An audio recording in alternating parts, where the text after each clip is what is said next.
Hey! Tambala na!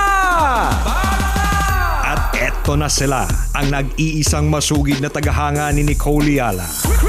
Chris Chuper! Kasama ang nag-iisang die-hard fan ni Chris Chuper. Nicole Yala!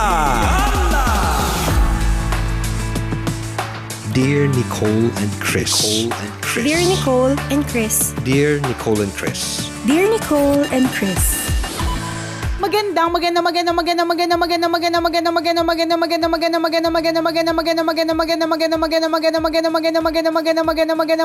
morning, Luzon, Visayas at Mindanao, Metro and Mega Manila. Hi, partner. Hi partner, kumusta ka naman dyan? Anong pinagkakaabalahan mo? Ay, pinag-iisipan kung dapat na ba maglagay ng Christmas decors. Kasi sabi namin sabi ko sa aking asawa na minsan lang naman tayong lahat na naging nasa bahay.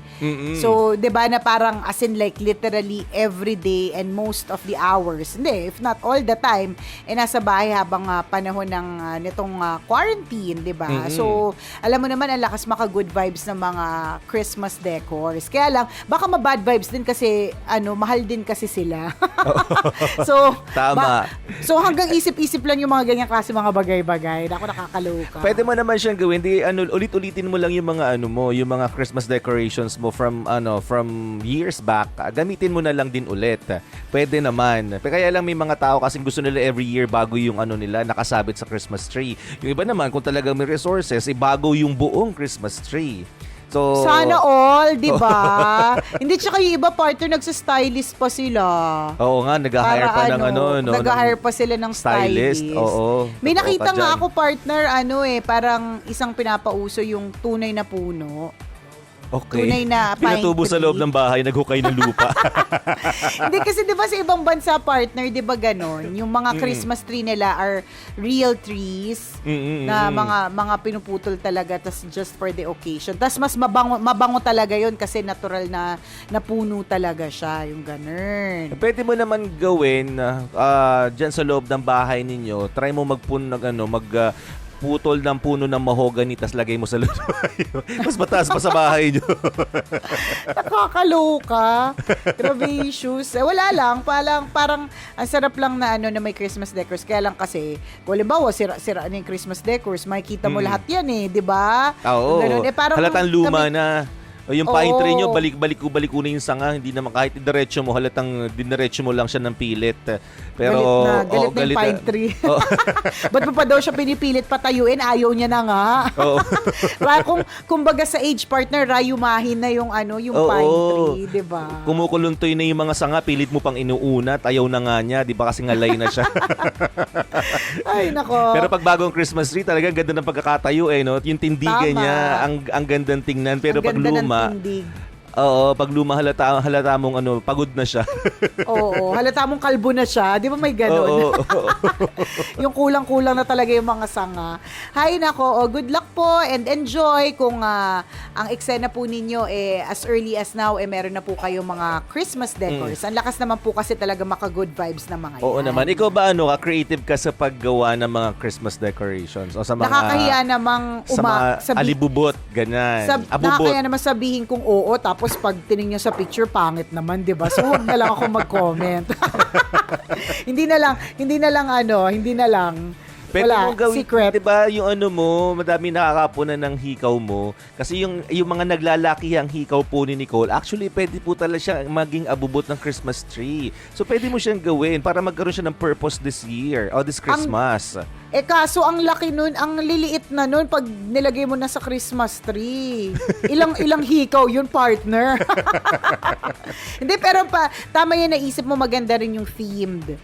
So, kunyari, let's say for, di ba, lagi na lang red and green kasi yun naman talaga yung kulay ng Pasko, di ba? So, for this year, since medyo meron kayong time, kung meron namang time, di ba? Alam naman natin na mas walang time nga ngayon dahil work from home tsaka online classes. Pero kung if you want to be a little creative, tapos you want to have a special activity with your kids, ang magandang gawin for this year yung may pictures. Diba? Yun nga lang may kaakibat na cost pwede. din talaga siya kasi bibili ka ng mga maliliit na frame. Pero kung masipag ka, DIY na frames, diba? Tapos magpiprint ka ng mga photo. So, Oo, at least for maganda this yan. year, may new look yung Christmas tree ninyo. Ganun. Magandang idea yan. Tama, mga Christmas mga pictures ng family members para tawagin natin siyang Christmas family tree. Wow. Ang talino mo doon. Kaya family Christmas tree, hindi ko alam kung ano dapat mauna din. Kung anong salita yung dapat mauna eh. Diba? The heritage tree. Mas maganda, mas bongga Diba? yun naisip mo. Family heritage tree. O, diba? Maganda Pang yun. mas matalino yun, partner. Para para may kwento. So, saan ba nagsimula ang mga gaite? So, hanap ka ng picture ng mga ninuno mo, partner. Super effort, diba? Why not kung meron marami kang kayong oras ganon? Oo. Diba? Para explain mo sa mga kunyari mga dadalaw diyan. Ito yung mga ninuno nyo. Familiar to sa akin. Di ba? Yung mga ganon. Diba? Parang ito yung may hari ng asyenda sa Bicol. Di ba? Pamilya mo pala yun. Lolo mo pala to. Di ba? Sundalo pala siya dati. Yung mga ganon. Diba? Kung meron kayong tiyagang kumalkal pa ng family history. O, diba? Pero maganda siya. Diba? Para siyang puno ng heritage. Yes, kasi ng kwento. talagang, ang dami talagang kwento. Masasabi mo nga, ito, ganito, dito tayo nagsimula. Nagsimula Correct. tayo sa ganitong lugar, pero hanggang napadpad tayo sa Manila, yung mga ganon. So that's Totoo. that's a good suggestion. Pero kung ayaw mo naman ng mga ganyang senti, tsaka naiirita kayo sa mga mukha ninyo, may mga taong ganun, naiirita sila sa mga mukha nila di ba? Oo. Ang pwede nyo na mga gawin is make it themed. So kung hindi pictures, ewan ko, ano bang pwedeng maging theme? Children, pambata, madaming Pwede. mga toys Pwede. yung anak mo na mga abubot na mga maliliit, 'di ba, na pwedeng talian lamang tapos ilagay sa puno. Maganda din yung para nakakita na ako ng ganun dati, partner eh. Tapos tas ang ending ang ganda niyan tingnan. Tapos punong-puno kasi alam mo naman kapag ka may bata sa bahay, kahit gaano ka tindi yung lagi mong pag-aayos, lagi at lagi may kalat. Imposibleng wale. Totoo ka dyan. So, pwede mong put them into use. Ganun. Correct. Pag ikaw kasi yung tipo ng taong creative talaga, kahit luma yung Christmas tree mo, kahit luma yung mga ikinakabit mo, maganda talaga yung kinakalabasan. Pero sa mga kagaya natin, partner, na hindi masyadong creative sa mga abubot, 'di ba? Talaga ang requirement sa atin laging bago para maganda. 'Di ba? Kailangan bagong Christmas tree, kailangan bagong bili yung pansabit. Otherwise, talagang hindi maganda yung kalalabasan. Kunyari, Christmas tree mo 5 years old na, tapos mag-reuse ka ulit ng mga dati mo pansabit. Halatang pangit siya, halatang lumang-luma siya kasi hindi tayo creative, 'di ba? Pero pag yung mga taong ang galing makaisip na kahit yung mga sinasabi mo mga laruan ng mga bata na luma na, pag ikaw yung tipo ng taong creative, ang ganda ng labas nun. O nga partner, come to think of it, may kaakibat na creativity. Kasi for some people, kunyari, papalitan nga nila ng kung take na lang yung suggestion natin, ilalagay yung mga lumang laruan ng mga bata, tapos ilalagay sa Christmas tree. Kung hindi nga naman sila creative at hindi maganda yung pagkakalagay, mukhang basura. Magmumukhang madumi. Magmumukhang junk. Di ba? Pag hindi ka talaga artist, yung gagawin mo mukhang junk, hindi mukhang abstract. Pero kapag ka artist ka, it's an abstract painting. It's an abstract work of art. Di ba? Pero kapag ka hindi ka artist, ano ba yan? Basura, baboy, junk. Oo, pinilit magkaroon ng Christmas tree, mukha namang basura. Pinagsasabit yung basura sa bahay. Oo, parang partner, yung kapag ka nanood ka ng Art Attack or any video on YouTube na DIY na mga art stuff, parang make your own, let's say, cabinet na, o kaya make your own volcano, yan, yung mga ganun. Or make your own yung ganitong klaseng drawing or make your own painting. Sa kapag ka pinapanood mo siya, parang ang dali-dali lang niyang ginagawa na parang kung tutusin, ang ginagawa niya parang nag-stroke lang siya pataas o kaya hinaf niya lang yung ganito. Alam mo yun, parang o kaya dinikitan niya lang ng ganun. Pero kapag ka, bilang hindi ka nga creative, pagka ikaw na yung gagawa, ang hirap, parang ano ba yan? Ang pangit, hindi na mahirap, ang pangit. Correct. Ang hirap na, ang pangit pa. Parang sinunod ko naman lahat, pero bakit parang ang pangit ng kinalabasan? Ba't hindi ganun? Diba? Pero halimbawa, partner, madaming pinapanood yung anak ko na ganyan sa YouTube na mga parang DIY na unicorn kunyari jacket. So kunyari meron kang old na jacket sa YouTube. All you have to do is to gather mga unicorn stuff na mga kung ano-ano, stickers or whatever. Madali lang yan kasi madami namang ganyan yung mga batang abubot, 'di ba? Tapos ididikit mo lang sila sama-sama. So dun sa video, ang ganda. Mukha talaga siyang jacket na nabago. Alam mo 'yon, mukha talaga siyang jacket na talagang it's a very artsy, maarte, 'di ba, na jacket. So nag-attempt ka, ginawa mo. Nung kami na yung gumawa, partner, parang pumangit talaga, nababoy. Kalat-kalat yung glugan. Kalat-kalat yung glugan, ang dumi-dumi. Totoo ka dyan, nakakaloka. Pang ano fake news yung mga nagdi-DIY. Hindi totoong madali at hindi totoong madali at hindi totoong maganda lahat ng kalalabasan. Fake news yan. Nasisip pa sila. Pero kung tutusin, hindi lang talaga tayo creative, hindi lang tayo wala tayong dugo ng pagiging artist, di ba? Meron talagang ganun eh. Totoo ka dyan. Kahit yung mga tattoo artist, sobrang believe ako sa mga ganyan kasi ang galing ng imagination nila. Yung picture sa isip nila, nalalagay nila sa balat ng tao. Di ba? Yung magagaling talaga. Pero minsan, may mga kaibigan ako nagmamatattoo artist lang din. Yung tipong, tatuan kita kasi napapanood nila nung nagtattoo na ang pangit. Mas maganda pa yung drawing ng kindergarten. Di ba?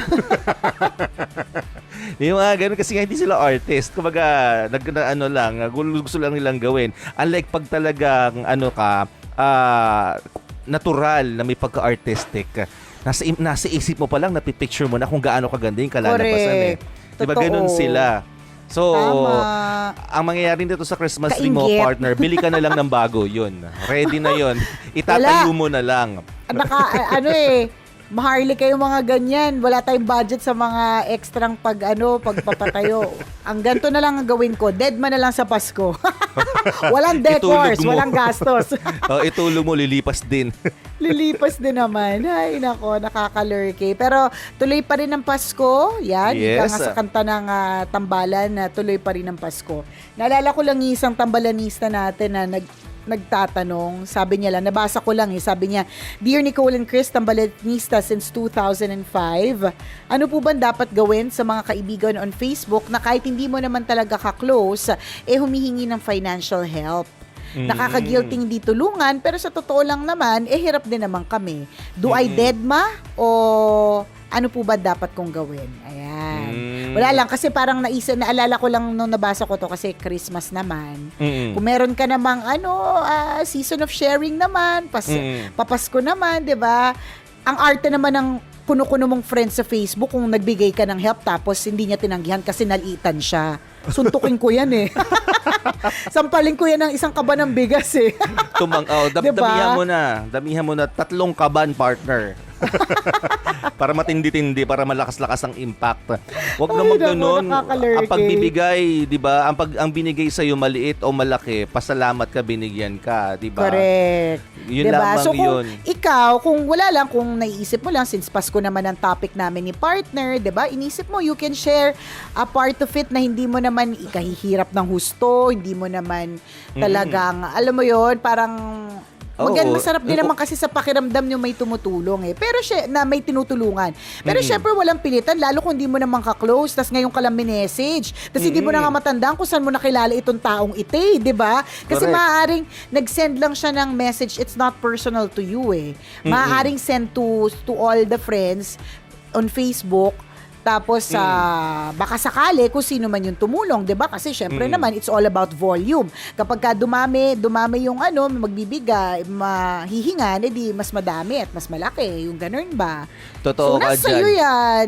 But sharing is caring at masarap naman sa pakiramdam yung nag-share. Pero hindi ka rin naman masamang tao kung gusto mong i-save up para sa sarili mo yung kasi pandemic ngayon, iba din ang world. Tama, yes. Agree ako doon sa huli mong sinabi, partner. Ako, tinuturuan ko yung sarili ko ngayon na hindi na sa kakilala o hindi kakilala. Basta pag alam kong hindi ko naman kaya na, di wag na lang. Yun lang yun, di ba? Bakit mo pipilitin kahit kakilala mo pa o hindi kakilala yung humihingi ng tulong sa'yo? Kung di mo na naman kaya, kung alam mo sa sarili mo na ikaw mismo magsasacrifice o magsasuffer, di ba, sa bandang huli, pagkatapos mong tumulong, wag na lang muna. Sa susunod na lang na pagkakataon, di ba? Pag kaya mo nang magbigay. Correct, 'di ba? Walang pilitan sa mga ganyang klase mga bagay, 'di ba? O it's up to you, 'di ba? Wala kaming naitulong pero it's up to you. Oh, it's up to you. You Oo, decide. Oo, ikaw pa rin naman 'yan kabisyo, ha? Pero walang pilitan, pero sharing is caring. So ikaw bahala diyan. Oh, mamili ka sa dalawa.